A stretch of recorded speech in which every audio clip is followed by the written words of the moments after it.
Welcome back. Today's question from an INFJ.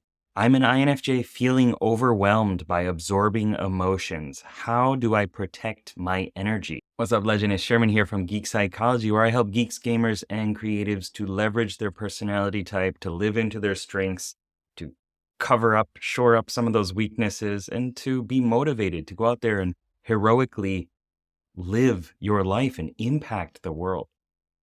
As an INFJ, you have tons of superpowers, as you might know or might have been told, but also a lot of struggles that come with that. And when we're talking about absorbing energy, I'm sure you understand what I'm talking about here. If you're not an INFJ and you're watching this video, you can also understand and empathize more and relate more to the INFJ struggle. So there's this thing that happens for INFJs that you can be in a room, you can be sitting there minding your own business, and somebody will just come in and you will start to feel strange. You just what's going on right now? Like, why am I upset? Why am I sad right now? What is this feeling? And then you realize that it wasn't your feeling. You just absorbed somebody else's feeling as they came in. And it wasn't intentional. It wasn't something that you chose to do. It just happens because of how your psyche is structured. And more so when you're having an actual conversation or engaged with somebody else, it can be really hard to create enough space for you to have your own energy and not to absorb theirs all the time, especially if you are working in like some healing or change work field, or you're working with pets at a vet. You pick up all these energies, and there's got to be a better way of dealing with it. I imagine like you're walking around, you got this bag of this apples, a sack of apples, and you just keep picking up apples. And people are giving you apples, and you're just like, oh, I'll just put that in the bag. Okay, here's another one. And you just take some from over here. And eventually, this burden that you're carrying with you is exhausting and it's weighing you down. It's heavy. It's hard to take steps forward in your life or to do anything because your hands are tied, your back hurts. You've been carrying this weight for so long and you just want to give it to other people. Like, hey, this could help. This could be nutritious for you. But nobody necessarily wants those apples. Nobody wants those apples, not even you. So here's what most people will tell you to do. And this is good advice, but it's not specifically tailored to you and your personality type. Create alone time. Definitely need it. Practice mindfulness. Good. Set boundaries. Meditate. Limit social interactions. Prioritize self-care. Learn to say no. These are all amazing bits of wisdom. They are extremely helpful. I use them as an INFP, and yet there comes a point where like you do all this and you still have the issue, right? These are kind of band-aids for dealing with the issue. Of course, you need alone time, but it's a specific kind of alone time. Mindfulness is great, but it's a specific kind of mindfulness that you need. So I want to tell you my advice for how to do this, and I hope that it resonates with you. And I hope that you can utilize your personality type in a better way so that you can help yourself, you can live happily, as well as bring your gifts to the world. I call the INFJs the unifying mystics, and here's why. Let's talk about the INFJ personality type a bit more. You have your dominant function. This is the hero, the main protagonist of your story. Introverted intuition, or as I call it within the RPG model, the visioning mystic. This character within your psyche, within your mental questing party, is the one that predicts with foresight. It reframes, re-understands how things are and asks those questions of why is it this way? Why is this the approach or the understanding that we have of this thing? Could it be something else? And it delves deeper into the ebb and flow of the universe.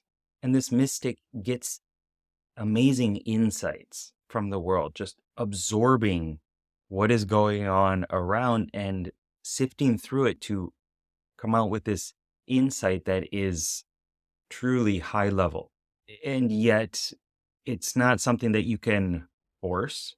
It's not something that you can necessarily rely on it happening right now at the time that you need it. It just It happens when the conditions are right and when you're ready for it. And you also have extroverted feeling, your auxiliary function. This is what I call the unifying envoy within the RPG model. This character is like a mentor to your mystic. It's not the hero of the story. It's the one that's saying, well, this is how you navigate in the other world, the extroverted world.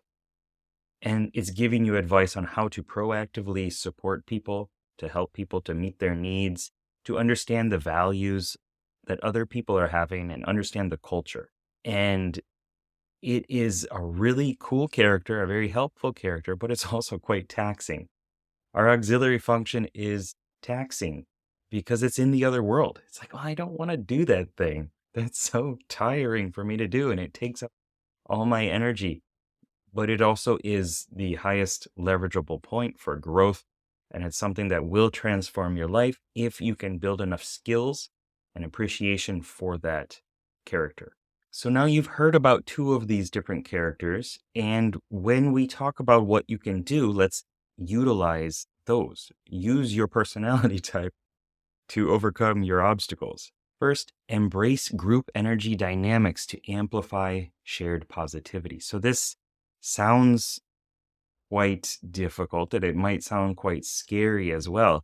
But if you're already going to be aware of the group and social dynamics, then it sounds to me like a good idea to find ways of proactively stretching yourself, leaning into your envoy to actively change people's energies, to influence them, to impact how they are doing what they're doing so that you don't need to deal with their crap. And yes, that is tiring, that burns your mana, but it will replenish, it will rejuvenate. This might be a hard pill to swallow, but this is something that I've learned as an INFP myself. I love my introverted time, but the more that I help other people, the more that I feel alive and like I'm impacting the world.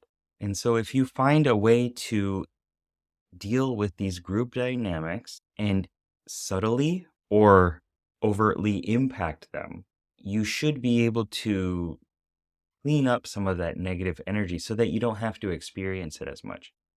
I imagine it as a call from the other world. It's your call to adventure, saying, this is something that you could do that will transform things, that will be difficult, it will stretch yourself. If you're ready for it, here. And if not, it's okay. You can do what you've always done. Once again, I know it's difficult. And I know when I say this advice, you're probably like, hate this guy. But also, I think part of you knows that it is an actionable thing that you can do to assert your control over your circumstances. Number two, transform this absorbing energy into a creative outlet.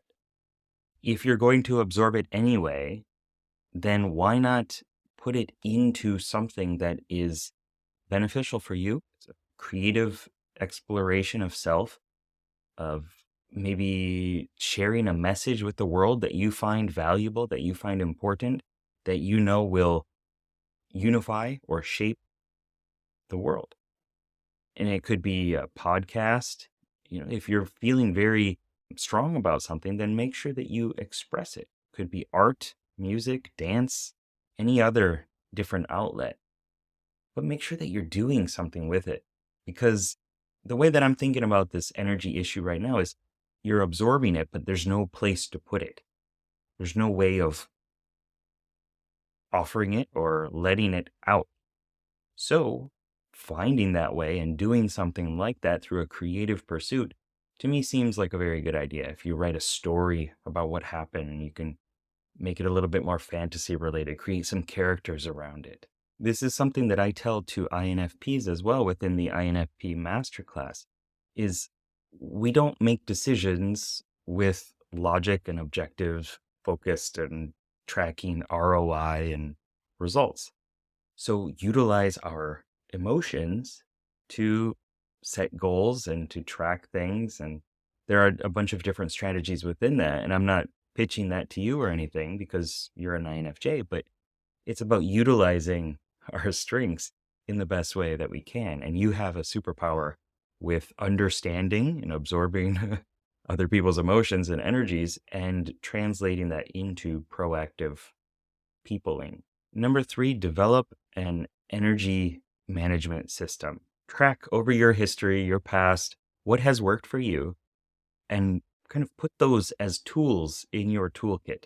It could be establishing boundaries and saying, no, right now I see what's going on here and I need to go over here, and that's it. It could be energy cleansing practices.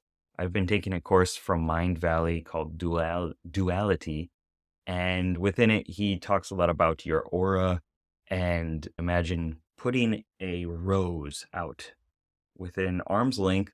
This is at the edge of your aura, your energy, and using that to politely stop other people from getting into your boundaries, as well as putting a bit of a positive energy out there. It's not a sword that's poking and stabbing them, it's a rose. And offering it to other people. Okay, here, take this, let this absorb your negative emotions and your energies, because I don't need that.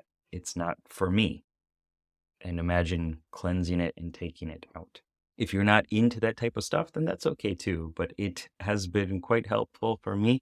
And that paired with any sort of NLP or active imagination, hypnosis, those practices really do help. Mindfulness, meditation, of course, journaling and reflection, right? Putting it into a creativity outlet. These are all different tools that you can name and have with you so that when these things are happening, you have a pre-researched, ready-to-go tool to support yourself.